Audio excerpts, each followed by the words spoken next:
오늘은 제 10회인데요. 제 10회 벌써 10회가 됐습니다.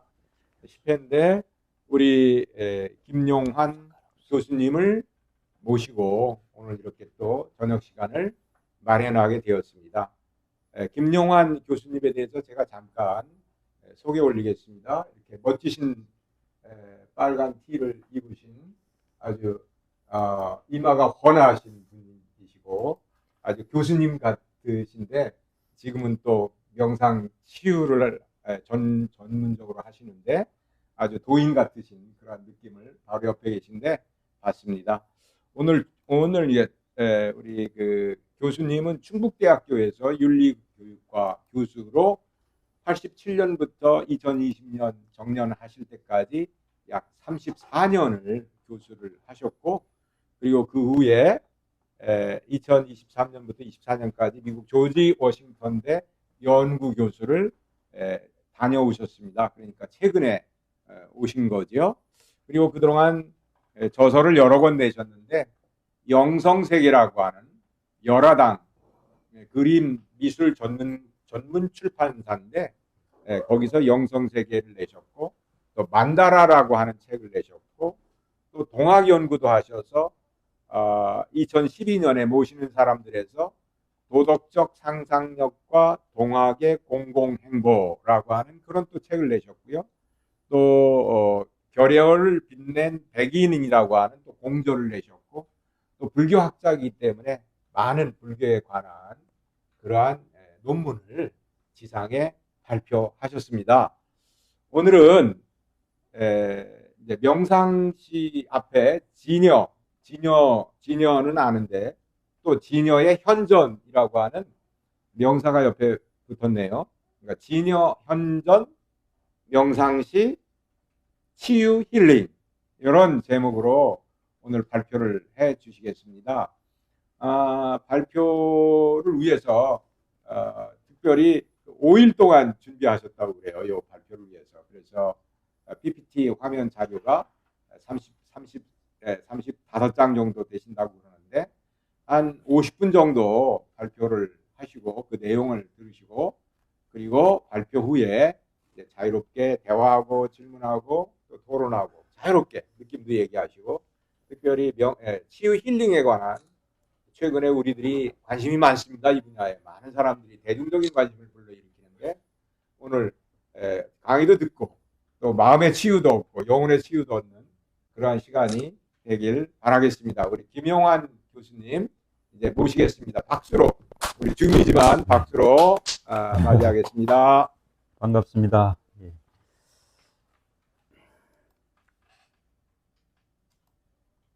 화면 공유할까요? 예, 화면 공유.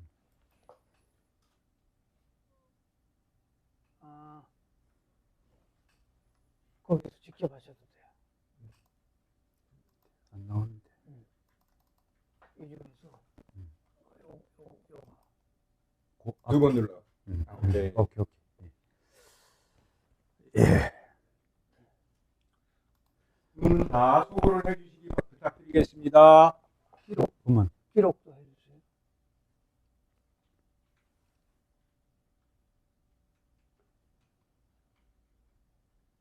그 옆에 길게 이렇게 나오는 거 안 보이게. 음소거 해제. 음성을 해제할까요? 음성을 해제하고. 그리고 옆에 길게 나오는 거 안 보이게 해주세요. 그 옆에 이렇게 옆에 길게 나오는 거. 왼쪽 옆에. 예, 슬라이드. 그러면 이제 슬라이드 돌리면 돼요. 잠깐만요. 저걸 내리고 슬라이드 쇼. 네. 현재 슬라이드. 그게 작동이 안 하네. 현재 맞죠? 현재부터. 예. 글쎄, 현재부터 하면 해야 되는데. 현재부터 그게 안 되네. 그냥 해야 될 것 같아요. 화면은 넘어가죠? 네. 화면은 넘어가죠? 네. 화면은 이렇게 네, 그렇게 화면 넘게. 예, 반갑습니다. 오늘 종교 대화방 주제는 진여현전. 기록 거기서 잠깐만.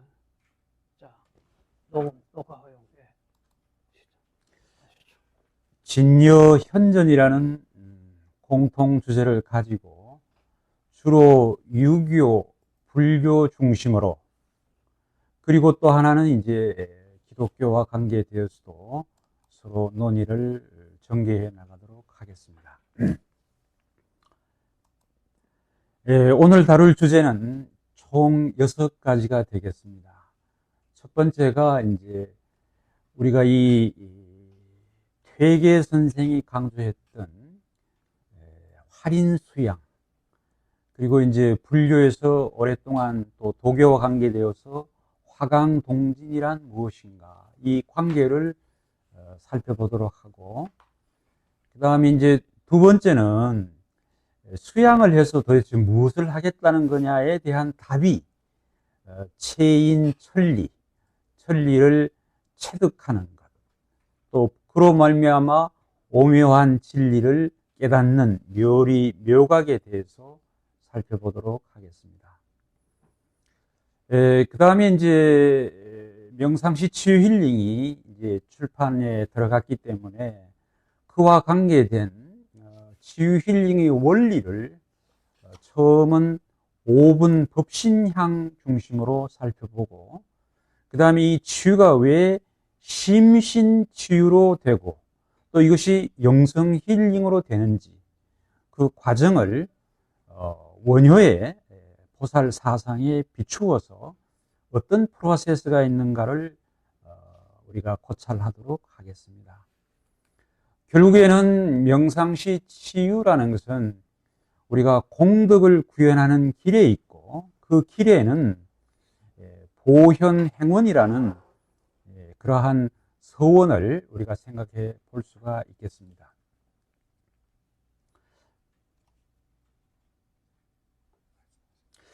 이제 우선 그 다음 이제 중요한 것은 진여현전이란 무엇인가. 이 진여현전은 참이, 진리 그대로 참이 눈앞에 드러난다는 뜻입니다. 우리가 살다가 보면 세속에 많은 고통과 어려움이 있게 마련인데, 참이 그대로 드러날 때는 결국에는 우리가 환희를 느끼고 또 치유를 하고 또 영성이 충만되는 경험이 가능하죠. 그래서 제가 이제 이 부분에 대한 논의를 우선, 지금 옆에 보면 붓다의 모습이 아주 아름답게 전개되어 있죠. 그러니까 살면서 기독교에게는 하나님의 현전, 또 불교에게는 이러한 보살 또는 불보살의 현전, 또 유교인에게는 어떤 거경의 이 천리 체험, 이런 것 등이 우리가 살아가면서 환희로운 진여의 현전이 되겠습니다. 그런데 이것이 한꺼번에 되는 것이 아니고, 가령 퇴계 선생 같은 경우에는 항상 그 마음을 공경하는 것으로 유지하라는 측면에서 또 타자의 고통을 위하고 살리는 활인수양, 이런 관점에서 논의가 되었고, 또 불교에서는 우리 주변에 불보살이 함께 동거하는데 그들이 불보살인지 모르고 그냥 지나치는 경우, 그래서 빛이 티끌과 함께 공존한다. 이걸 종교학적 용어로는 성현이라고 하죠. 성현. 김희혜라님. 그러니까 히에로판이라고도 하는데, 세속의 상황에서 성스러움이 현존한다. 그런 차원으로도 논의가 될 것입니다. 그러면 퇴계 사상을 이 각도에서 좀 더 깊이 있게 들여다볼 때, 우리가 흔히 천리가 발동한다는 것은 잘 알고 있지만 그것을 어떻게 논의했는가에 대해서는 보다 깊은 천착이 필요한데, 천리가 발동해서 그것이 움직여서 나에게 다가온다는 거죠. 이 도하는데 천리가 나에게 도달하게 되면 내가 천리를 체험하게 되고 이때 나름대로의 진리의 선전을 경험하게 되는 것이죠. 그래서 퇴계 선생은 이 경험을 이천시로서 표현을 한 것을 우리가 볼 수가 있습니다. 결과적으로 어떤 종교의 길을 가든 우리 내면의 덕성을 함량해서 그 천리체인 또는 묘각을 단박에 알아차리는 도노의 길과 함께 오랜 습관으로 물들여진 마음을 점진적으로 닦아 수양하는 이 도노 점수의 과정을 거친다고 볼 수 있고, 불교는 특히 이제 유교가 일세 일과인가론이라고 한다면 기독교는 2세 이과인가론, 또 불교는 3세 양중인가론을 강조하는데, 그것은 늘 살아서 죽을 때쯤은 영가가 되고 영가가 좋은 곳에 태어나게끔 천도하는 그런 맥락에서 이러한 수양은 유교나 불교나 또 한결같이 강조되고 있다는 것을 확인해 볼 수가 있습니다. 조선시대 선비와 우리가 조선이 억불 숭유책으로 불교가 상당히 이제 핍박을 받았는데, 이 두 가지는 오늘 현대의 눈으로 보면 동시성을 갖지 않는가. 한쪽은 천리 체인이라 한다면 다른 쪽은 보리심을 점진적으로 수양해서 키우는 과정이라고 볼 수 있을 것입니다. 그래서 학문만 하는 게 아니라 인격 또는 덕성을 함량해서 단순한 지식의 축적에서 지성적 가치를 우리가 공유하는 이런 필요가 있다고 할 것입니다. 이거는 마치 어머니가 자식의 특히 외아들, 사랑하는 외아들을 향한 그 마음, 그 간절한 염원처럼 늘 걱정하는 연민의 마음, 늘 뭔가 안락하기를 바라는 이런 깨달음 추구의 마음 등등이 합쳐서서 보리심이 정장하는 것으로 우리가 얘기할 수 있을 것입니다.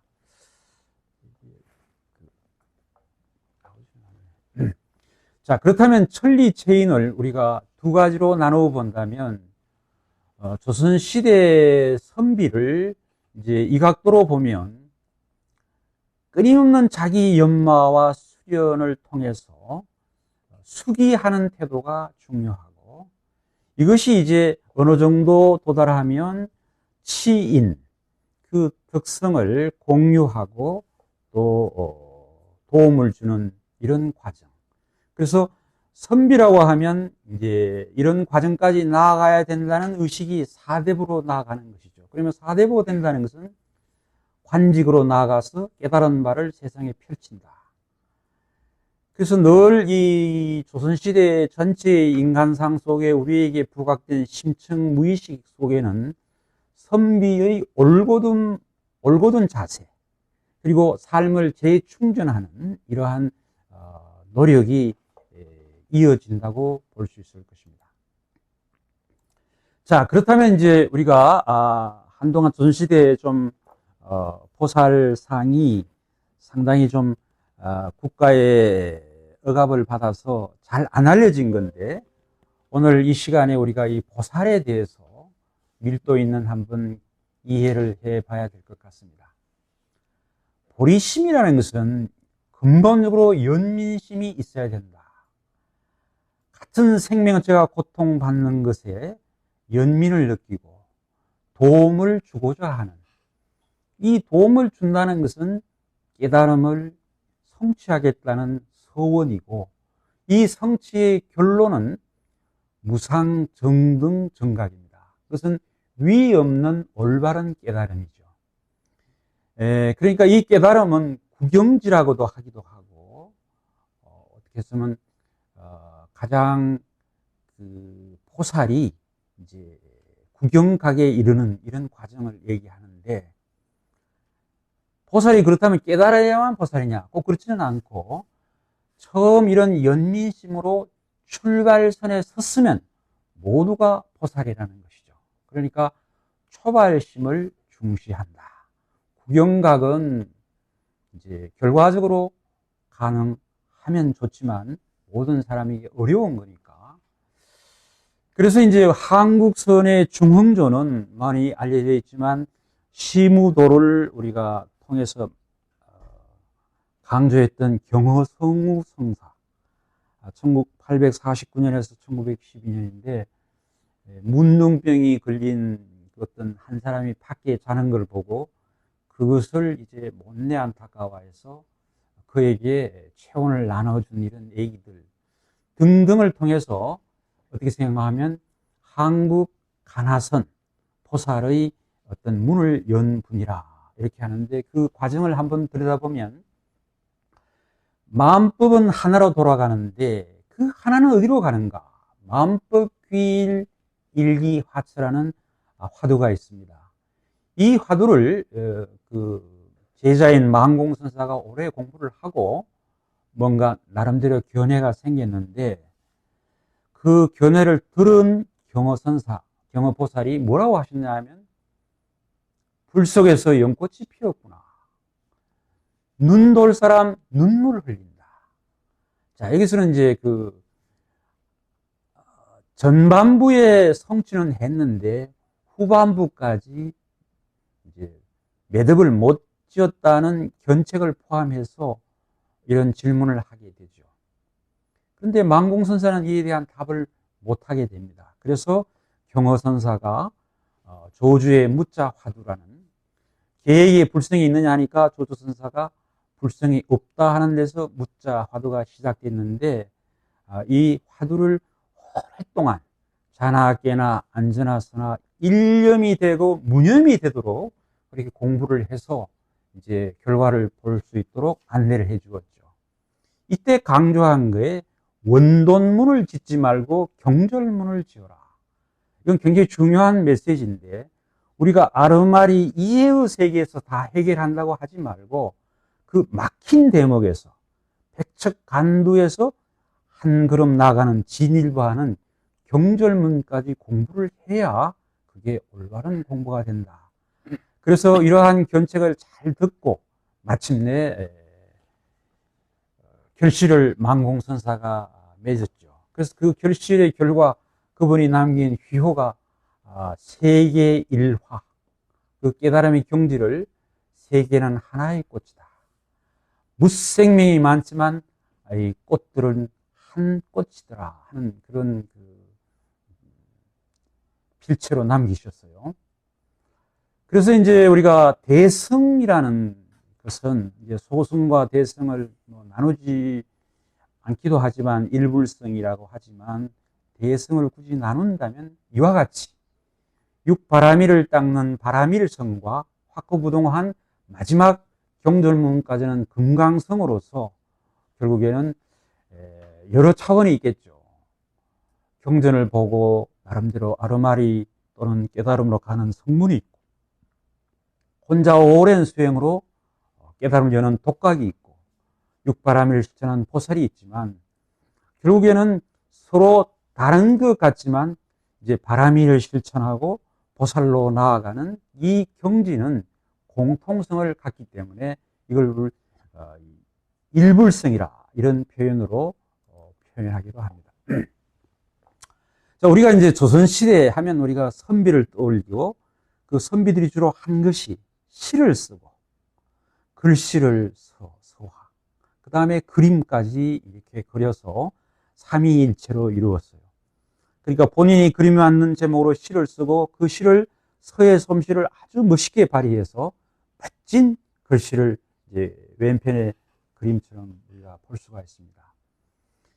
그래서 이제 도의 세계와 시의 세계를 나누지 않고, 또 산수 유람 자연 풍광을 나누지 않고, 이렇게 해서 결국 호연지기를 키워서 우주심 같이 넓은 마음으로 인격을 함양하는 이 길에 상당히 매진했던 것을 우리가 여러 경로를 통해 확인할 수 있죠. 더더구나 돌아가시면 그들을 묘비에다가 새겨서 그 후대인의 가슴에 감동을 주었다. 자, 그런 면에서 우리가 여기서 보면 유가의 교육 방법과 또 보살의 교육 방법에는 상당히 밀접한 요소가 있습니다. 그리고 오늘날 이것이 우리 도덕 윤리에도 많이 접목되어서 가르치고 있는데, 우리는 이것을 우리가 유의 세계와 무의 세계로 태극과 무극으로 이렇게 대비할 수도 있고, 또 여러 가지 관점에서 비유할 수 있는데, 우선 자녀를 선비의 기상을 갖도록 공부시키고, 그 다음에 이제 그 보살의, 이제 불교의 보살에는 4대 보살이 있습니다. 지혜는 문수보살, 행동, 실천은 보현보살, 대자대비의 실천은 관세음보살, 그 다음에 지옥고의 중생을 늘 상기해서 지옥고까지 우리가 안락하게 하겠다는 지장보살의 소원이 있죠. 그리고 이 밖에 이제 특히 코로나 시대에 약사열애불 또는 야광보살, 이런 보살이 이제 지성적 가치로서 우리에게 회자되던 보살상입니다.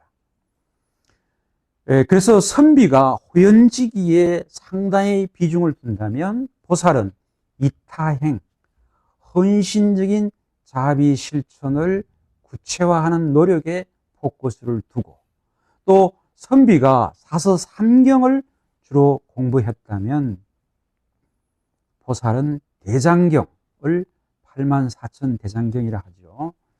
이 중에 이제 뭐 금강경이라든지 법화경이라든지 화엄경이라 이런 경을 공부를 해서 스스로 지혜는 자기에 이롭고 또 자비 실천은 상대방에 이로우니까 자리 이타가 항상 원만 구족하는 이러한 관점의 교육을 지표로 삼았다고 볼 수 있습니다.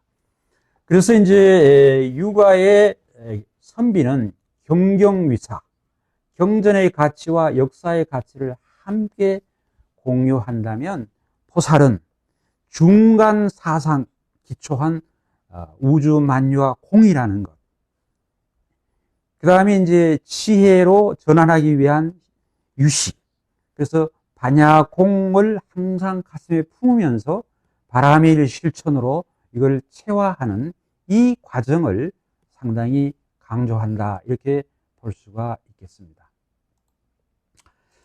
그래서 이제 기상을 강조하면 대표적으로 맹자의 우리가 호연지기를 볼 수 있는데, 온 세상 가득 찬 넓고 큰 원기를 우리가 품고서 조그만 것에 스트레스 받고 거기에 물들고 경우에 따라 자살하고 이런 사람들이 늘어나는데, 이것은 마음의 품격을 높이고 또 키우고 바른 기운이 차오도록, 그렇게 해서 이제 이런 호연지기를 강조했다면 보살은 이제 보살 실천과 결국에는 구경각까지 가는 것이죠. 근데 이런 대목에 우리에게 지침을 준 대표적인 분이 원효보살이죠. 원효는 이제 한때 조선 사회가 오기 이전에 신라의 어떤 그 많은 불국토를 염원하는 사람을 인도한 그분의 입장이 기신론에 입각했는데, 한 마음으로 돌아가야 한다. 보살이 된다는 것은 한 마음의 근원으로 돌아가야 된다. 왜 한 마음이 근원으로 돌아가야 되는가?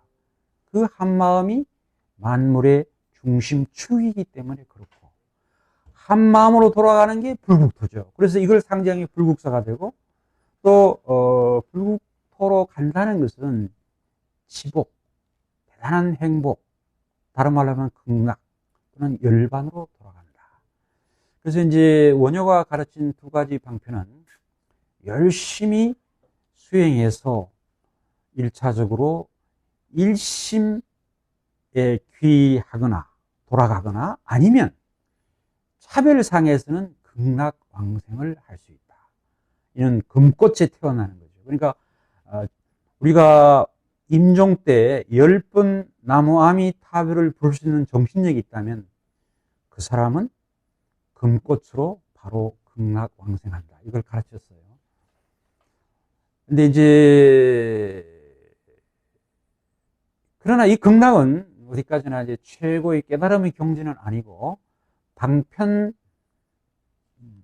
강조된 것이기 때문에 차등적 관점이라 이렇게 볼 수가 있을 것입니다. 그래서 결국 우리에게 남긴 중요한 사상은 종파나 뭐 요즘은 종교적인 편협 이런 그 파랑성을 짓지 않고 항상 조화를 열어서 진여실상 참 그대로의 실상을 눈앞에 지금 여기서 깨닫게 하는 것을 목표로 삼았다.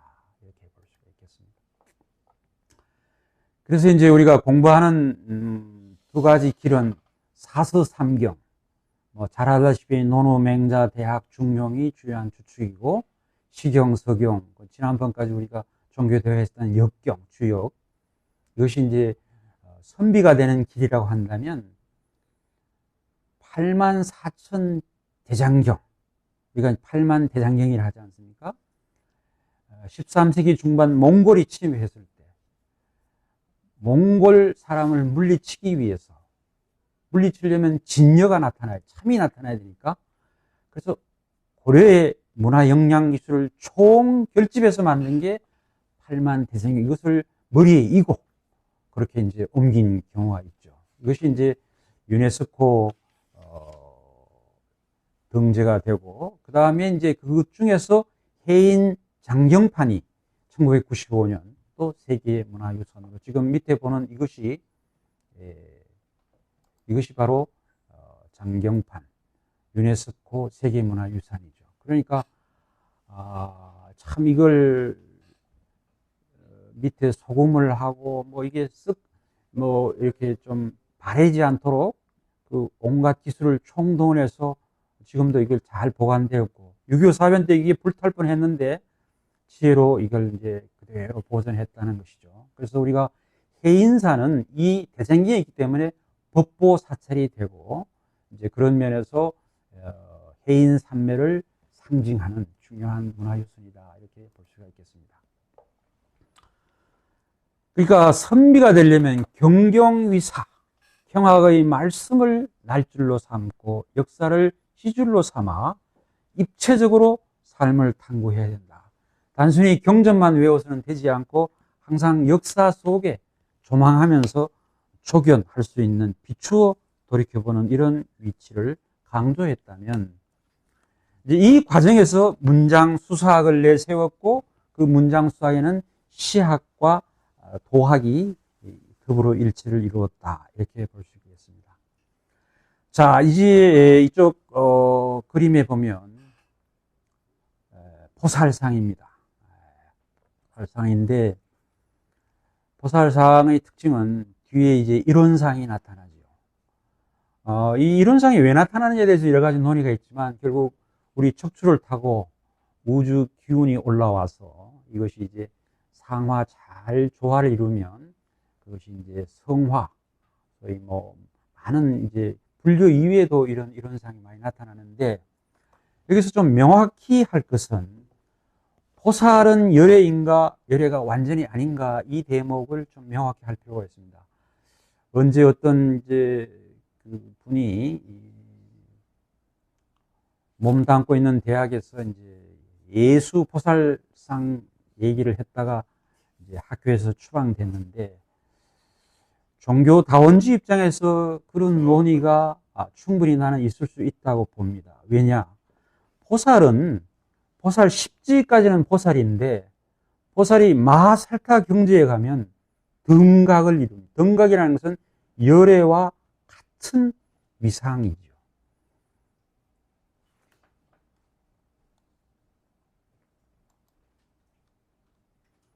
그런데 이 등각에서 한 단계 올라가면 묘각이 되는데, 묘각은 이제 무상 정등각입니다. 그러니까 모상정등각이라면 열의 지위가 되죠. 그러니까 보살로 얘기하면 마치 이제 기독교에서 보살하면 부처의 아래가 아닌가 이렇게 생각하면서 잘못 이해해서 뭐 종교 폄하로 이렇게 모는 사람들이 있는데, 보살은 그런 것이 아니고 보살은 묘각이 들어가면 열애와 같은 지위라는 거죠. 그러니까 이제 뭐 돌아가신 그 기리성 교수님도 예수 보살론을 펴셨는데, 한동안은 이것이 굉장히 문제가 됐습니다. 왜 예수님을 보살로 비유하느냐. 근데 이제 불교 관점에서 보면 예수 보살이 아주 타당성이 여러 가지로 있는 것이, 예수께서 만약에 스스로 법력을 발휘하셨으면 마지막에 십자가에 매달리지는 않으셨죠. 그러니까 그것은 일종의 공덕을 쌓아가는 보살 행으로 볼 수가 있고, 또 돌아가신 이후에 이제 성령, 성신의 힘을 강조했기 때문에 결과적으로는 이것은 이제 나중에 뭐 없이 계신 하나님에서 많이 강조되어 있지만 하나님과 다른 위상이라는 것을 얘기를 하셨어요. 그럼에도 불구하고 이제 지금 보살 자체 개념 속에는 열의 지위를 포함하고 있는 것이죠. 왜? 보살이 십지를 넘어서 등각을 넘고 묘각에 들어가면 그 보살이 바로 열애와 같은 계열이고, 그렇기 때문에 결코 폄하하는 발언이 아닌데도 불구하고 종교 다원주의 입장에서 또 종교 활동을 위해서 논의한 것을 마치 비하 발언으로 여겨서 개인적으로 굉장히 좀 고통을 준다는 것은 더불어 사는 종교 다원 사회에 결코 아름다운 일이 아니지 않는가. 육바라밀 실천과 보살의 가치를 제대로 이해하지 않지 않는가, 이렇게 볼 수도 있을 것입니다. 자, 그렇다면 조선의 선비는 가슴에는 호연지기를 품고 사서삼경으로 늘 연마하고 역사와 경전을 두루두루 조견하면서 때에 따라 정치적인 판에서 정치적으로는 야비한 얘기들이 많이 나오지 않아요. 정치가들 보면 많은 실망을 우리가 하게 되는데, 끊임없는 자기 선전, 자기 소위 중심적인 태도, 이게 많은 사람이 실망하는 것이죠. 그래서 옛날 선비는 어디까지나 어느 정도 거리를 두는 아름다움이 있었다. 그런데 여기에서 보살은 이제 이 그림에서 보다시피 활짝 피는 모습이죠. 이걸 우리가 원만구족이라 하는 건데, 식의 세계를 지혜로서 온전히 펴야 된다. 보통 이걸 우리가 이제 신유식에서는 팔식을 사지로, 또 구유식에서는 구식을 오지로, 뭐 어떻든 간에 식의 세계를 지혜의 세계로.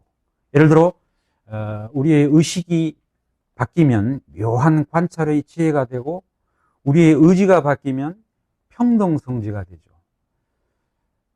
그러니까 이제 아름다운 사람은 자기 중심에서 벗어나야 돼요.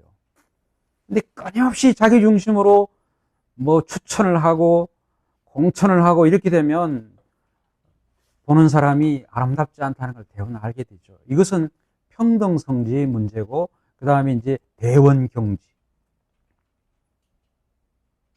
그래서 이러한 식의 세계를 지혜로 전환하는 이 길에 대해서 우리가 이건 육아사지론에 잘 다루고 있습니다만은 이렇게 원만구족하는 이 경지는 뭐 저 사람이 세상에 출세하고 돈을 많이 갖고 이런 것하고는 거리가 먼 것이죠. 그런 면에서 우리가 이제 보살의 가치를 너무 왜소하게 생각했는데 그런 것이 아니다는 점을 좀 상기하고 싶고요. 그 다음에 무엇보다 이제 선비에는 예가 있는 사람, 예의가 바른 사람이죠. 뭐 가족 간의 욕설을 막 하고 이러면 예의가 없는 것이죠. 그리고 이제 우리가 상대를 존중하는 이 마음이 없으면 그것은 선비 정신에 들어갈 수가 없죠. 그래서 이제 공자가 특히 강조한 것은 춤을 볼 때, 임금은 이제 88이 64, 64명이 춤추는 걸 볼 수가 있지만 일반 제후들은 볼 수가 없는데 그걸 추는 것을 보고 못마땅하게 생각했죠. 그건 예가 없는 짓이다. 그러니까 이번 선거에도 여러분 예가 있는 사람을 좀 존중해야 될 것 같아요. 이 국가가 너무 무질서하다는 데 생각을 요즘 많이 하는데 이게 사치스러울 뿐만 아니라 자기 중심적일 뿐만 아니라 탐욕적이다는 거죠. 그래서 예라는 것은 일단 검소해야 되고 슬픔을 당한 상에서는 슬퍼할 줄 알아야 된다. 상에 가서 막 시끄럽게 웃고 즐기고 이렇게 하는 것은 이건 예가 아니다. 그래서 우리의 순수한 감정이 그대로 흘러나오도록 하는 유로같이 물처럼 샘물처럼 이렇게 하면 스트레스를 안 받는데 이것을 어떤 자리에 가면 뭐 강박관념을 갖게 되고 이렇게 되면 우리가 산다는 게 굉장히 스트레스가 되는데 그런 걸 미연에 방지하기 위해서 우리 스스로가 예의를 지킬 수 있는. 그래서 안반수의경에 보면 이제 숨 쉬고 또 토하고 들이쉬는 이 과정을 잘 다스리는 거. 이 하다 보면 부모에게 몸을 팍기 이전에 본래 면목. 부모에게 몸은 숨으로 받았지만 본래 면목은 숨으로 안 받았으니까 숨 쉬기 이전 자리를 이걸 화두로 삼아 이것이 무엇인가. 이렇게 이제 자꾸 하긴 하다 보면 어느 날 이제 우리가 깊이 있게 도달할 수 있는 자리가 나오는 것이죠. 근데 이제 우리가 성리 선비의 그 기치는 아마 주자에서 비롯되었고 신유학에서 성품의 이치를 강조했다면 사실은 주자보다 조금 앞 세대의 보죽사 진울이 저는 아주 뛰어난 인물이고 이분이 아주 명쾌하게 깨달음에 대해서 얘기를 하셨죠. 모구자 수심결에 보면 우리가 명상이라는 말을 다르게 하면 고요와 지혜인데 고요와 지혜는 두 개가 있다. 하나는 본래부터 간직해온 자성정예가 있고 우리가 인연 따라 인과를 살피면서 하는 수상정예가 있다. 최상승기 아주 뛰어난 근기 그러니까 이거는 전생을 인정하지 않을 수 없는 것 같아요. 우리가 이제 불교의 사유는 근본적으로 3세 양중인가입니다.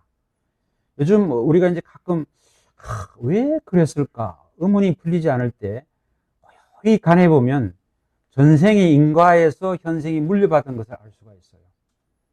오늘도 누가 막 가슴이 좀 답답한 분이 보니까 관을 해보니까 분명히 전생의 그림자가 무의식으로 다시 그렇기 때문에 이제 전생으로부터 내려온 이 자리를 보는 힘이 명상에서는 필요한 것이죠.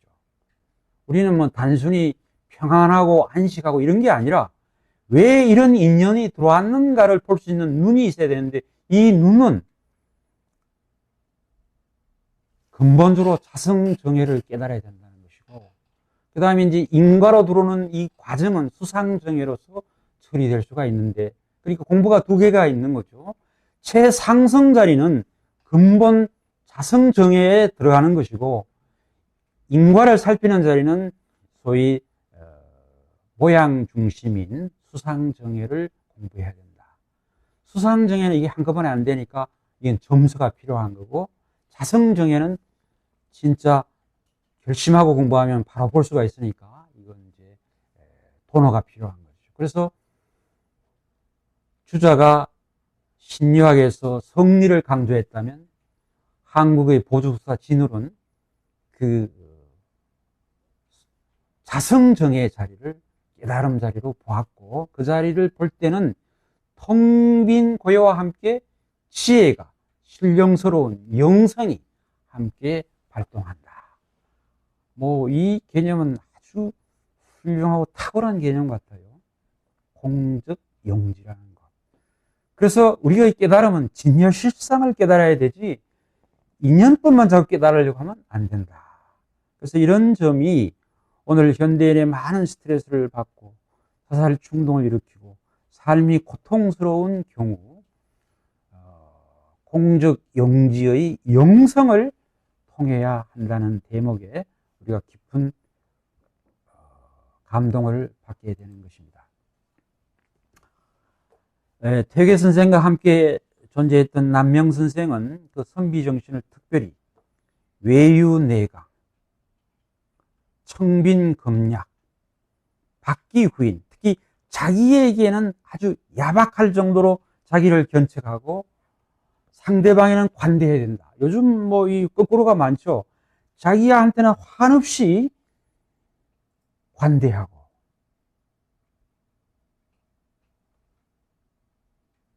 그리고 남한테는 한없이 박대하는, 이건 선비 정신에 어긋나는 것이죠.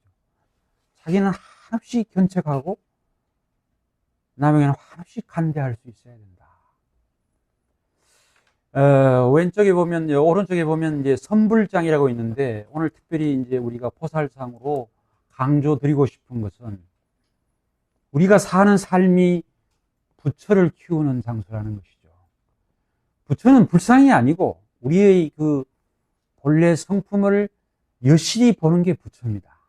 근데 이게 많이 오해가 돼 있어요. 그리고 우리는 보살 실천의 공도로 말미암은 결과이지 석가모니 불은 당내세의 부처일 뿐이지 부처의 길이 다 열려 있다고 보는 게 이제 백용성 선사가 부르짖었던 선불장이에요. 이 세상은 부처를 뽑는, 부처가 화그 보는 장이다. 그래서 이제 자기에 대한 사랑, 이것보다도 우주의 삼라만상 인과의 도리를 깨달아서 이분이 이제 특히 포살님들, 가정주부들을 초청해가지고 선 공부를 시켰어요. 옛날에 그 약간 조선시대도 그렇지만 여성을 좀 비하했는데 그렇지 않다. 여성이야말로 가정의 주인이고 그들을 깨달아야 된다. 그래서 많은 주부들을 모셔놓고 이제 선불장을 차렸는데 이분들이 독립자금을 많이 냈어요. 참 이분들이 낸 독립자금을 김구 선생에게 주니까 나중에 이 김구 선생이 굉장히 고마운 찬사를 한 적이 있는데, 그리고 이분이 이제 그 어려운 화엄경을 한글로 처음 보급하고, 이제 이분이 이제 민족 대표 33인의 한 사람으로 한용운 선생과 같이 이제 들어갔죠. 그래서 우리가 백용선의 이 포살 정신이 동산에게 그리고 성철 선사에게 지어졌어요. 그러니까 성철 선사는 백용선 선사를 이제 이렇게 좀 많이 모시던 그런 분이었는데 이분도 깨달음을 여셨잖아요. 그 다음에 현대 유튜브 활동을 많이 한 법륜스님, 이런 분들이 좀 다 용성선사의 기상을 물려받은 분들이다. 자, 우리가 이제 다석선생을 누차 봤는데, 다석선생은 한마디로 없이 계신 하나님을, 소위 이제 원래는 이게 진공묘유에서 나온 거잖아요. 불교 정신이죠. 불교의 핵심인 열반을 하나님과 동일시한 분이 다석이죠. 그러니까 예수님은 그 표본이 된 거지, 예수님이 하나님이라는 것은 로마 카톨릭이 범한 범죄라까지 얘기를 했어요. 결과적으로 뭐냐? 예수님을 통해서 하나님으로 가는 것이지, 결과적으로 뭐냐? 열반을 통해서 깨달음을 가는 것이 중요한 거지, 그것을 동일시할 때 우상 숭배가 되는 것이다. 예수를 숭배하는 우상 숭배다, 이렇게 부르시던 분이 다석 선생이고, 그분이 강조한 정신이 없이 계신 하나님, 유무가 회통하는 것. 없이는 무국이고 하나님은 유국 태극이라면 없이와 유가 상통하는 이 자리를 바로 보지 못하면 유불 회통이 안 되고 선비와 회통이 안 되는 것이죠. 이 부분을 우리가 좀 자세히 들여다보면 열반이 도대체 뭐냐? 열반은 이제 우리가 아라한과를 깨닫게 되면 이제 열반에 든다는 것이죠. 근데 열반은 이제 흔히 잘못 오해된 것은 사람이 죽어가는 게 열반이다. 이것은 잘못된 개념입니다. 사람이 살아 생전에도 열반은 다르게 표현하면 지극한 행복이라는 뜻이죠. 왜? 우리의 자성이 아까 전에 보족수다 진을도 그렇고 주자 선생도 그렇고 퇴계 선생도 그렇고 이 성품의 본래 자리는 청정하고 이게 깊은 행복이 있다면 그 자리를 바라보면 그게 열반이라는 거예요. 그 자리에 바라보면 하나님 자리. 그래서 이제 있는 그대로를 보는 게 진여달관인데 자꾸 이걸 멀리서 구해서는 되지 않는다. 그래서 열반은 great bliss, 지복과 동일한 것이고 이 열반은 특별한 머무는 자리와 머무는 모양이 없어야 돼요. 자꾸 모양에 매달리고 자리에 매달리니까 열반이 안 되는 것이고 상대성이 되고 그래서 이제 무주처 열반이죠. 자비와 지혜, 기독교식 표현은 사랑과 지혜가 충만한 자리. 여기는 조작이 없는, 이건 도교의 무위법과 같은 거지. 조작과 꾸밈이 없어야 돼요. 이제 조작과 꾸밈이 있으면 이것은 다른 사람이 모르는 것지만 다 오래 경험하면 알게 되지 않습니까? 그래서 이제 우리가 청주가 남긴 위대한 문화유산 직지, 이 자리를 바로 가리키면 성품이 보이고 성품이 보이면 그 자리가 없이 계신 하나님 자리다. 그러니까 유무가 회통된 종교 대화의 가장 근본은 유는 유대로 남기고 무는 무대로 나누어져 버리면 이것은 회통이 안 되고 갈라치기를 해버리면 결국 이기성이 앞장서는 거죠. 어떤 특별한 교파를 위한다든지 특별한 사람을 위한다. 이것은 진리가 아닙니다. 그렇게 봤을 때 우리가 이 사바세계에서 없이 계신 하나님을 향하는 진공묘유를 향하는 그 아름다운 활동을 지속하는 게 보살이고, 보살은 원효와 또 앞서 퇴계가 강조한 거경을 유지하는 것, 지경, 선비는 경을 유지할 수 있어야 되는데 이거가 통하는 것이죠. 다시 말하면 다섯 선생이 유교, 불교, 도교, 기독교를 해통했듯이 그 자리에 우리가 오늘 열반 정신의 그 가치, 그것을 볼 수가 있고, 그런 면에서 코로나 때 사실은 이제 우리가 많이 회자됐던 분이 야광보살인데, 약사열애, 이분은 이제 무량한 아주 오랜 그 보살로 있었다가 이제 나중에 현일체 색신삼매를 정독했습니다. 다시 말하면 우주 삼라만상에 두루하는 해인 같은 이 삼매에 정독하셔서 자신의 몸을 그대로 태워버렸어요. 소신공양이라 하죠. 예, 그렇게 해서 이제 약사 열애가 됩니다. 포살이 바로 열애가 되죠. 그래서 저는 이제 코로나 때 참 우리가 많이 이제 야광보살 또는 약사 열애를 부르는 것은 자기 몸을 태워서 약을 만들고 그 약을 통해서 어떤 어려운 위기를 극복하는 그런 보살이죠. 그래서 이제 선비가 뭐 사회 비판 기능은 절예와 의리가 합친 절의정신이 있고, 대표적으로 사륙신, 병자호란 때 청나라 화해를 반대해서 끌려가서 결국엔 참형당한 사막사, 또 의병 활동하다가 단식한 최익현, 국권 참탈에 자결을 했던 황현, 이런 분은 이제 사회 비판 기능을 많이 강조했는데, 제가 특히 여기 이제 좀 부각하고자 하는 것은 퇴계 이황 선생이야말로 오늘의 한국 기독교를 연 이분이 그 대표적인 보루다. 저는 그걸 강조하고 싶어요. 왜냐? 이분은 늘 이제 부보다 의질인을 강조하고 벼슬보다 의리를 강조했지만, 이 발이 이 도로 간다. 이 도로 간다면 이가 내 안에 발동해서 그것이 도착하면 인격적 우주 법리를 만난다는 거죠. 그것이 나중에는 인격신으로 만난다고 그랬어요. 그게 이제 상제님을 만날 수도 있다는 얘기까지 하셨는데, 그렇다면 퇴계 선생의 이 자리는 뭐냐? 우리가 천리에 관통하면 인격 신과의 만남이 있을 수 있다. 이것을 깊이 연구한 정다산 선생이 서학을 수용했고, 그 이후에 이제 도산안창과 해외까지 서학을 많이 활달시켰고, 그리고 이제 현대 타석 선생은 불교의 정신의 핵이 하나님이다, 이걸 강조하셨잖아요. 그런데 자꾸 그 파랑성을 지어가지고 이걸 자꾸 분산을 일으키면 그것은 아름다운 일은 아니죠. 그런 면에서 저는 오늘 퇴계 천리 체인의 정신은 예수 그리스도가 이 땅에 상륙할 수 있는 중요한 문이 되었다. 그런 면에서 선비 정신, 보살 정신, 기독교의 이런 구원 정신이 서로 회통하는데, 여기서 이제 중요한 보살 정신은 중생무변 서원도, 사홍서원에 나와죠. 한량없는 중생을 다 구하겠다. 뭐 예수님도 한량없는 생명을 다 구하겠다 그러셨잖아요. 그리고 법문무량 서원학, 한량한 법문을 다 돌파하겠다. 번뇌무진 서원단, 특히 108번뇌를 다 없애겠다.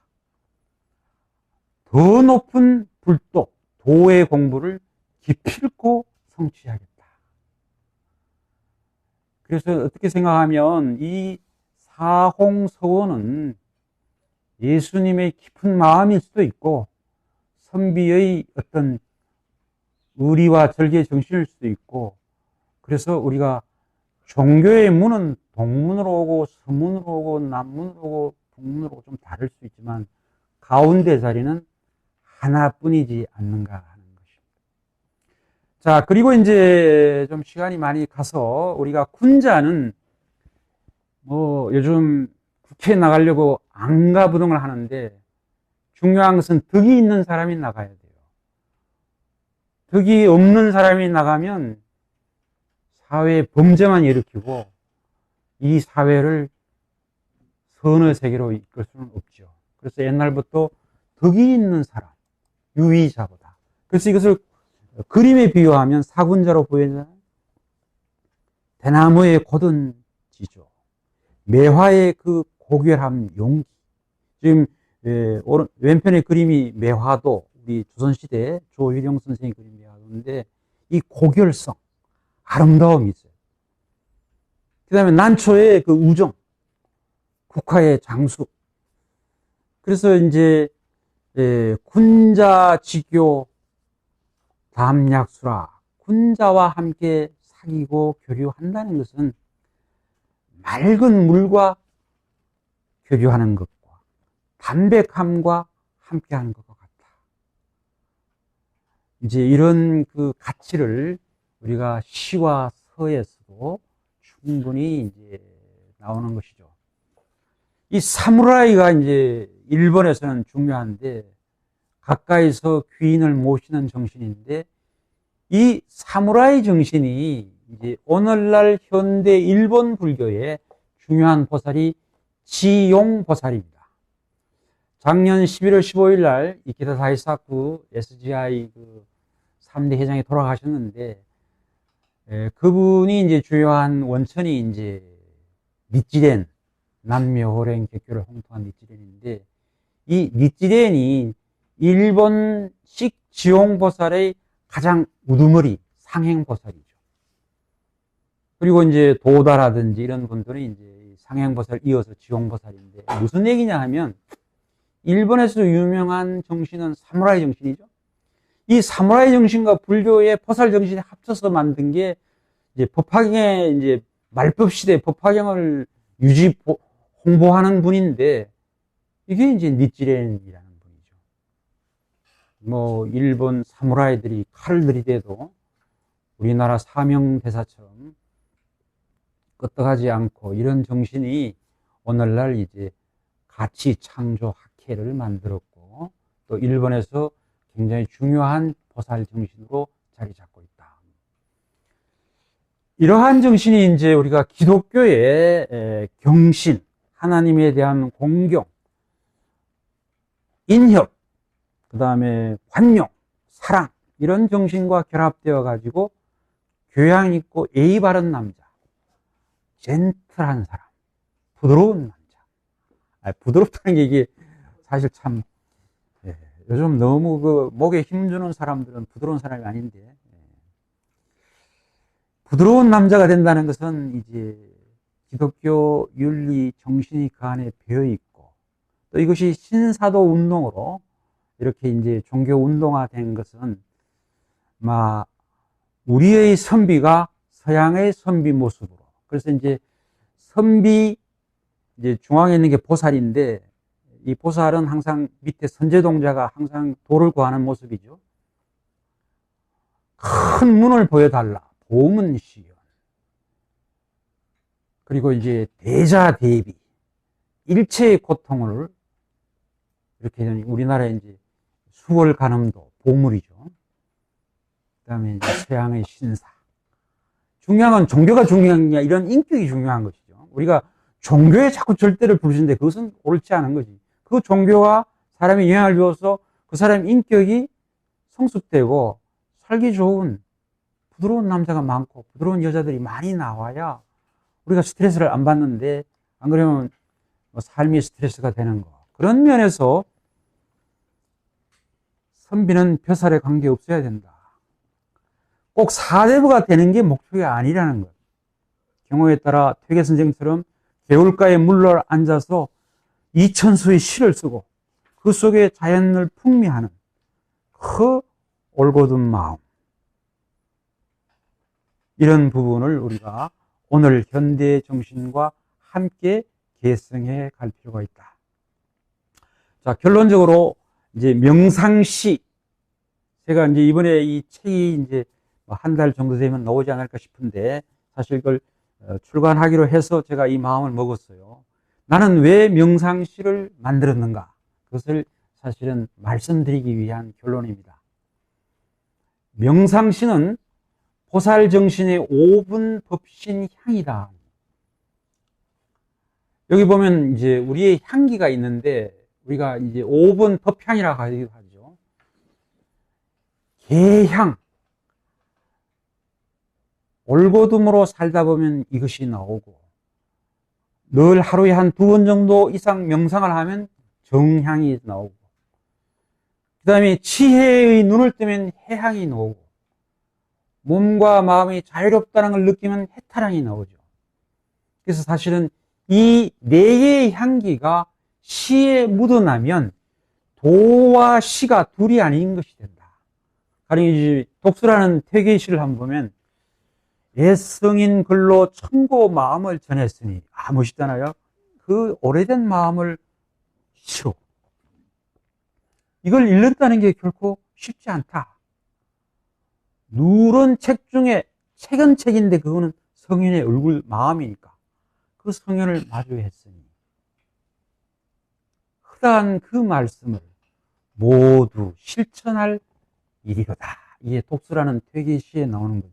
여기 보면 개향과 정향이 가득 들어있어요. 그래서 제가 이제 108개의 시를 나오고, 그리고 이제 유튜브에다가 이거를 전부 다 만들어서 올려놨습니다. 그 중에 이제 4번째가 이제 이 시인데, 아름다운 빛빛 자갈 해변, 살랑대는 바람 파고들어 떨어지는 별들 수놓네. 달빛 아래 정한 흐르며 수평선 갈매기 한가로이 홀로선 등대 깜빡이 하고 마세나 분수 뿜네. 이것은 이제 그 4번째 시를 보시면 아는데, 그리고 이제 오른쪽에는 이제 내외 명철이라는 시를 또 썼는데, 이 시를 통해서 과연 뭐를 얘기하고 싶은가? 그걸 오늘 말씀드리고 싶습니다.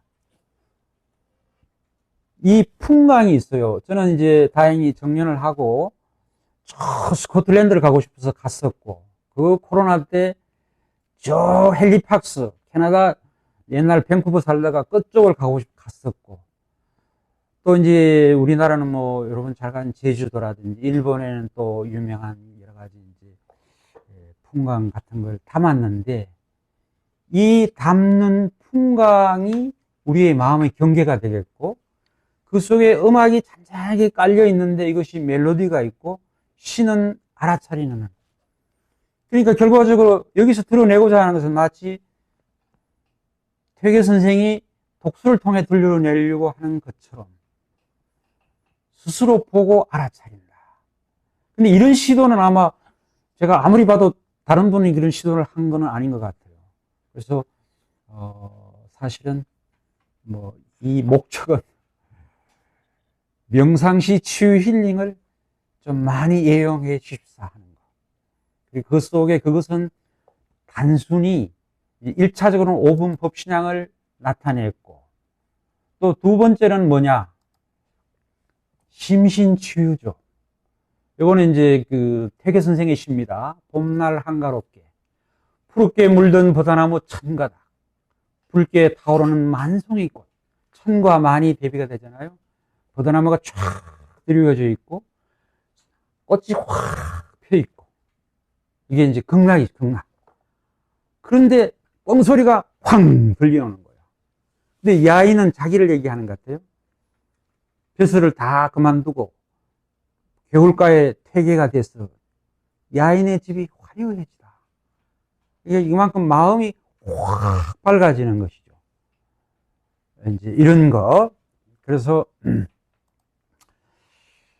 퇴계 선생은 자연과 더불어서 천리를 터득하면서 그 천리를 지경 차원에서 집중했기 때문에 이게 이제 우리가 기도하는 마음, 염원하는 마음, 걱정하는 마음이 사실은 몸과 마음이 자유로운 마음이죠. 그것을 시로서 이천수로 품어내셨고 또 이렇게 해서 이제 심신자재, 심신치유가 시는 될 수 있다. 그 다음에 이제 중요한 것은 영성힐링이라는 말을 쓰는데 이건 조금 설명이 요구하기 때문에 우리는 항상 두 가지 마음을 갖게 되죠. 마음이 고요해지면 항상 과거의 그 감각적 쾌락이라든지 기쁨 같은 것이 반추가 되는데 이제 문제는 이런 것을 앙금없이 어떻게 잘 지혜로 바꾸느냐. 그래서 이제 제가 이 원리적 측면을 좀 말씀드리고 이제 마치겠습니다. 명상시 치유는 108번뇌를 치유함인데 108은 왜 생기느냐? 우리가 이제 육식이 있고 경계가 있고 그 다음에 의지가 있고 그 다음에 그 안에 무의식 포함한 심이 있어요.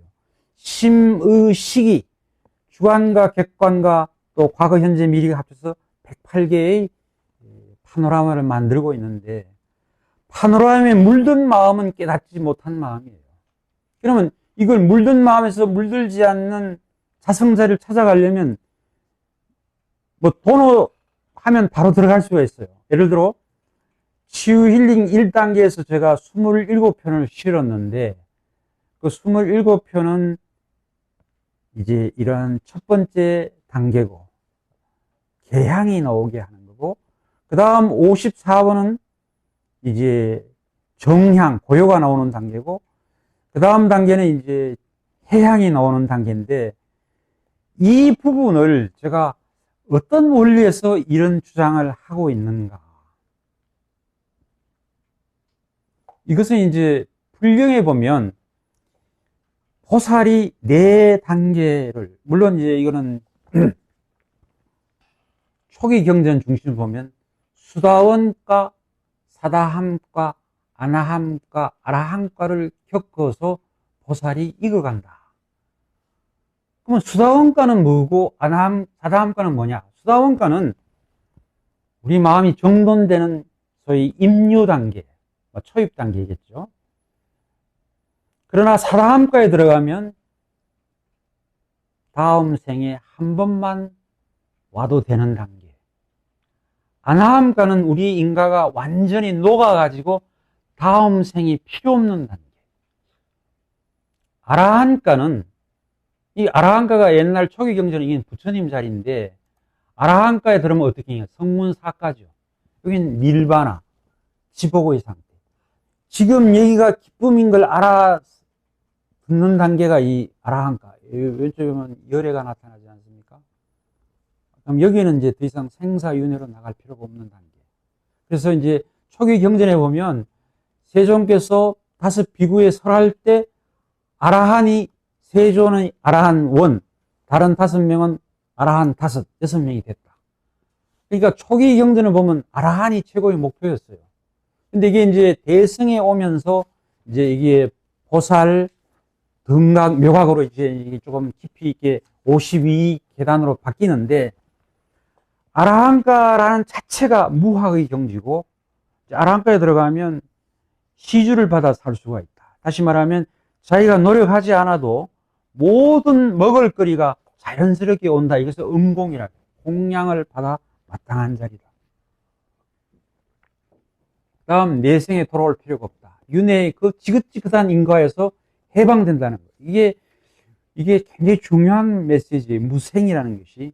그리고 안이비설신이라는 6 감각의 그 우리 안에 이 도적이죠. 눈이 우리를 뭐 귀가, 혀가, 몸이. 그래서 이제 이러한 무적의 경지에 들어가면 비로소 악으로부터 자유롭게 되고 이것이 영성이 충만한다. 또는 다르게 공적 영지란 말을 썼으니까 영성이라는 말을 쓸 수가 있고, 또 이제 전통 불교에서는 불성이 현존한다. 이렇게 볼 수 있는 점입니다. 예, 그래서 오늘의 결론은 도심과 시심은 둘이 아니고 이것을 통해 우리가 제1관문, 제2관문, 제3관문, 제4관문을 통과하면 이 생에 온 보람이 있다는 것이죠. 다 죽어가는 게 아니라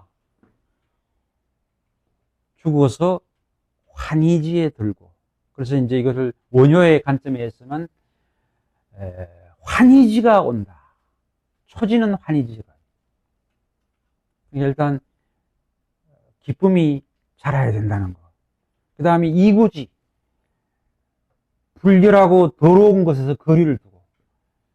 요즘 이제 집에서 제가 늘 음식은 제가 설거지를 좀 하기로 했는데 굉장히 기쁨이 왔어요. 설거지를 하니까 조금 이러한 여러 가지 이제 오염된 것들을 없애니까 상쾌한 거죠.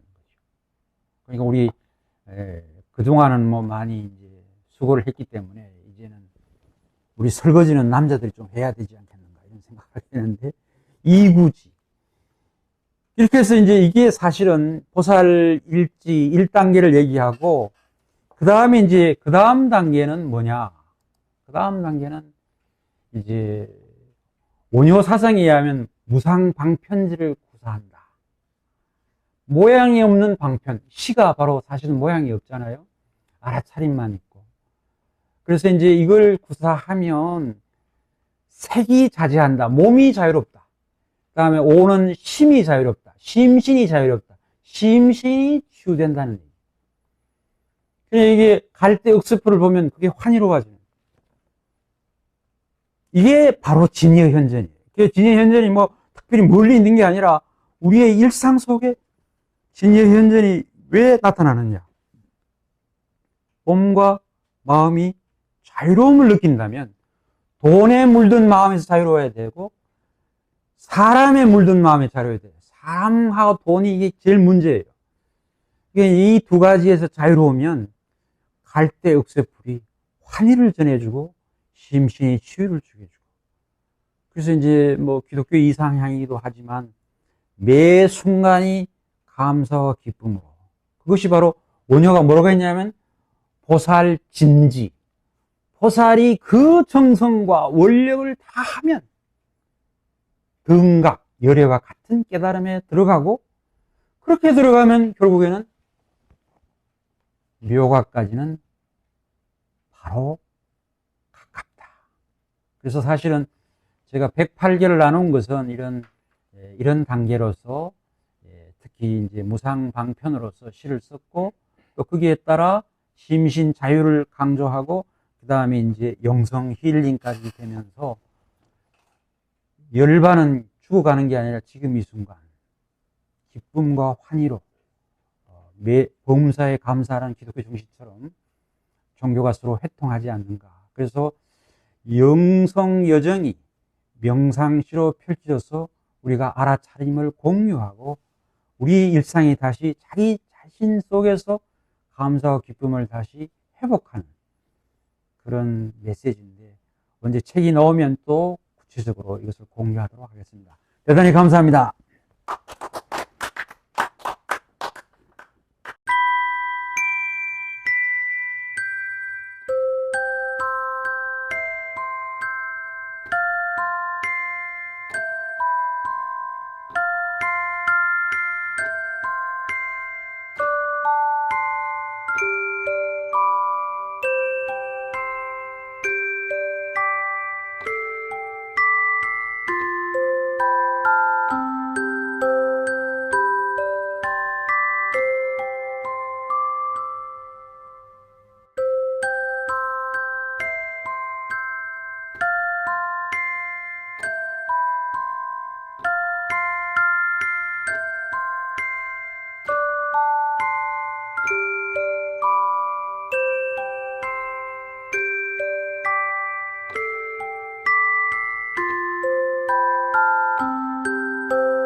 여러분들 잘 들으셨으리라 그렇게 생각이 듭니다. 제목이 진여 현전이라서 불교 중심의 명상 치유 얘기 말씀을 하시겠구나, 그런 이제 그 생각을 했었는데, 우리 교수님께서 불교뿐만이 아니라 앞에 유학 선비들의 수련 과정, 또 경전을 읽는 거, 그 다음에 뭡니까, 이 호연지기에 이르는 그런 것들을 비디오 정말 비디오 화면 교수님. 네네, 예, 죄송합니다. 비디오를 안 켜고 제가 얘기를 했네요. 그걸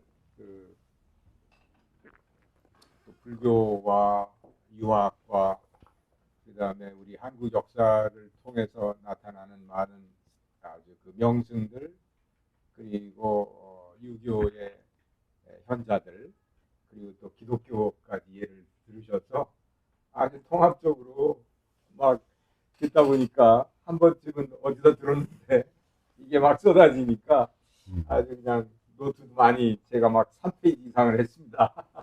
하면서 들어서 아주 지금 정리가 잘 안 돼요. 안 돼서 저 자신도 그런데, 아무튼 이것을 우리가 같이 대화하고 나누고 그러면서 좀 소화가 더 많이, 지금 막 뭐라 그럴까요?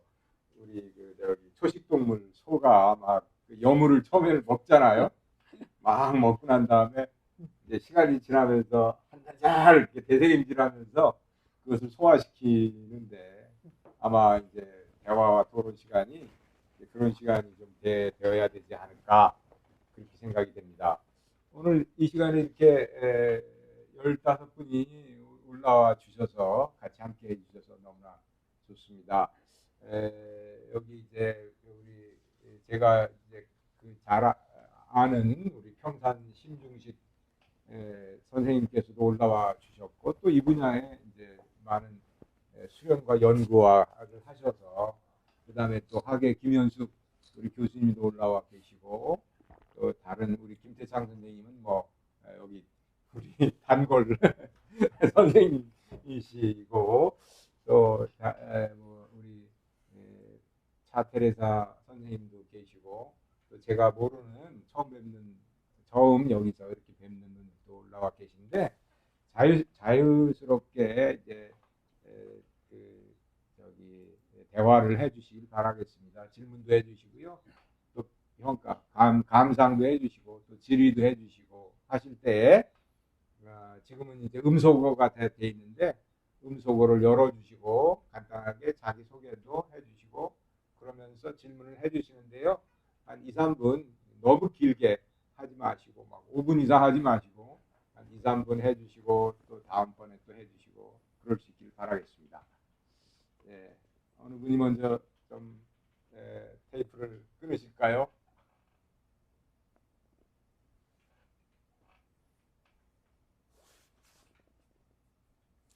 우리 저기 이명건 선생님 네. 먼저 좀 이렇게 질문의 길을 열어주시면 좋겠습니다. 예. 반갑습니다. 반갑습니다. 네, 오늘 우리 김용환 교수님께서 이렇게 광범위한 지식을 가지고 오랫동안 충남대에서 충북대 또 윤리학 강의를 하시면서 아마 쌓이고 쌓인 그 모든 인포메이션을 압축해서 우리 교과서적으로 이렇게 잘 떡을 제자들에게 떡을 나눠주듯이 아주 잘 요리를 해서 밥상을 올려주셨습니다.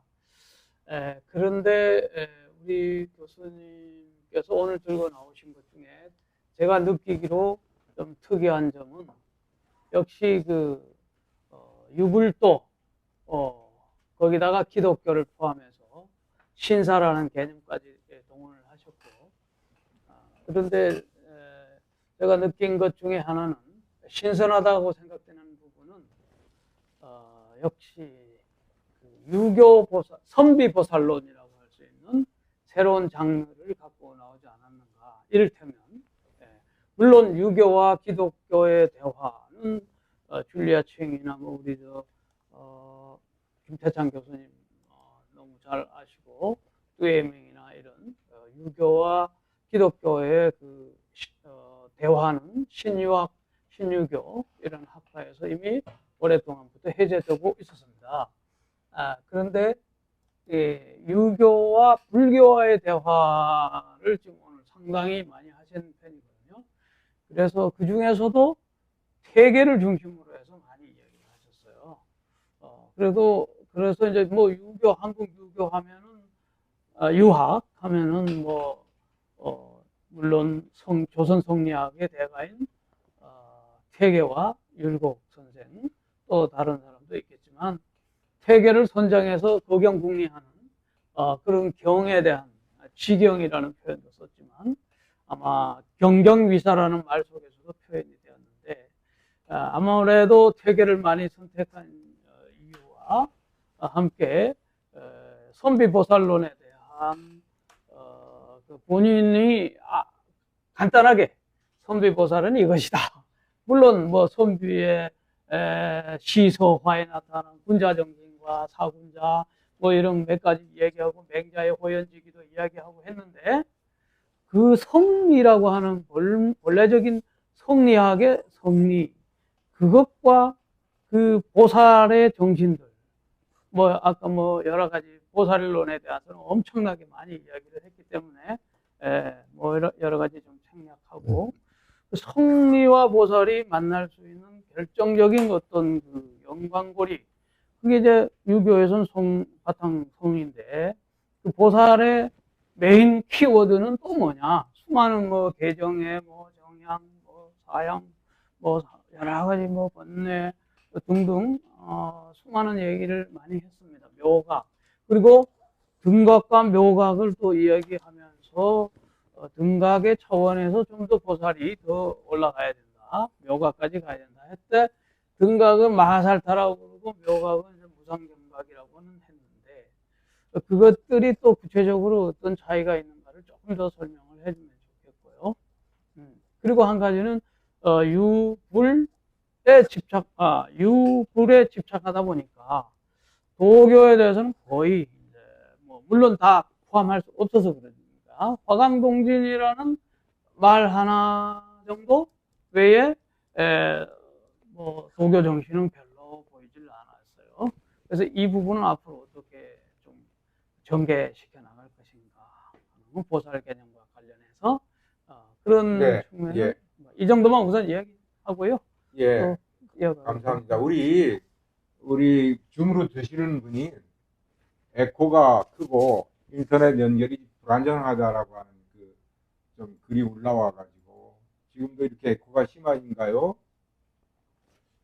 이거 에코를 어떻게 잡지? 에코를 다 잡기 위해서 저희들이 다 이렇게 이어폰도 오늘 다 준비하고 그랬는데 이것도 또 우리 테레사님, 우리 에코가 심합니까 아직?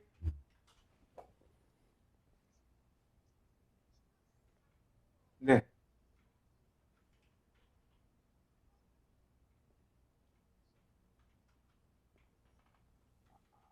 그랬군요, 그게. 예. 하여튼, 이따가 또 말씀하실 때는 좀 잘 연구를 해보겠습니다, 저희들이. 예. 예, 하여튼 질문이 제가 짧게 정리하면은 선비보살, 퇴계를 중심으로 얘기를 하셨는데, 이제 보살도 선비보살에 대한 질문이 하나 있었고요. 그 다음에 이제 도교에 대한 언급이 없으셨는데, 그거에 대한 또, 생각이 있으시다면 말씀을 해 주십시오. 이제 그런 질문이 핵심적이었던 것 같습니다. 네. 네, 감사합니다. 우선 그 선비 보살은 제가 이 시간이 종교 대화 시간이니까 이제 사실은 보살 중심으로 전개를 하려고 하다가 그래서 그 배경으로 조선 선비 사회가 있었기 때문에 대비를 한 겁니다. 그러니까 선비와 보살이 같은 용어가 아니고 조선에는 숭유 억불 정책이 있었으니까 선비는 굉장히 높이 샀고 보살은 폄하해서, 보통 보살이라 하면 여성 신도라고 많이 알려져 있어요. 그래서 보살님 가신다 하면 여자분이 가신다, 이건 많이 오해가 된 것이라서 결코 그런 것이 아니가 반야의 지혜를 닦는 과정에 보살 실천이 중요하다. 그리고 이제 선비는 어디까지나 사대부가 되어 세상에 나오고자 하는 욕망이 있어요. 그런데 보살은 세상은 삼사라다, 윤회의 고통을 받는 곳이기 때문에 가능하면 빨리 윤회하는 곳에서 벗어나야 된다는 게 가슴에 있기 때문에 세상에 자꾸 나가는 걸 그렇게 좋아하지는 않았어요. 그런 면에서 숭유억불 정책도 있고 보살 특유의 관점도 있어서 우리가 많이 이게 오해가 돼서 사실은 보살, 특히 요즘 이제 예수보살론이 기성 교수님을 비롯해서 또 뭐 몇 분이 주장하다가 학교에서 자리를 박탈된 분까지 있는데 안타까운 것 같아서 보살이 결코 부처와 다른 얘기가 아니고 보살이 발전하면 열의 지위까지 가는 열린 공간이라는 점을 강조해서 이제 제가 이 부분을 좀 집중적으로 다루었습니다. 그 다음에 이제 그 성리와 묘각의 문제인데, 성리학은 어디까지나 내면의 본성 속에 하늘의 천리가 있다. 이 말은 밖에서 구하지 말라는 말이죠. 기도를 할 때 늘 우리가 밖에서 구하려는 마음이 많고 결국 매달리는 마음이 많다가 보면 마음이 일치가 안 되죠. 그래서 이제 보살과 이 선비가 우리에게 주는 중요한 메시지는 뭐 간구하라, 기도하라 라는 이런 풍토에서 스스로의 토양을 바로 다듬으라는 표현. 그래서 이제 성리에 대해서 불교는 묘법을 강조하죠. 묘법, 오묘한 법. 오묘한 법은 향기가 난다. 아름답다는 얘기입니다. 우리가 한 인생을 돌아볼 때 돈에 허덕이고 사람의 허덕이고 권력에 허덕인 경우는 묘향이 나오기가 어렵죠. 그런 면에서 우리의 자성 청정 법신이 있다. 이게 불교 강조하는 바죠. 석가모니 불도 아니고 불교가 진정 추구하는 것은 우리 자성 자리에 청정 법신이 함께한다. 이것만큼 기적적인 얘기가 없죠. 그러니까 그 묘법의 자리를 바로 보고 그 자리에서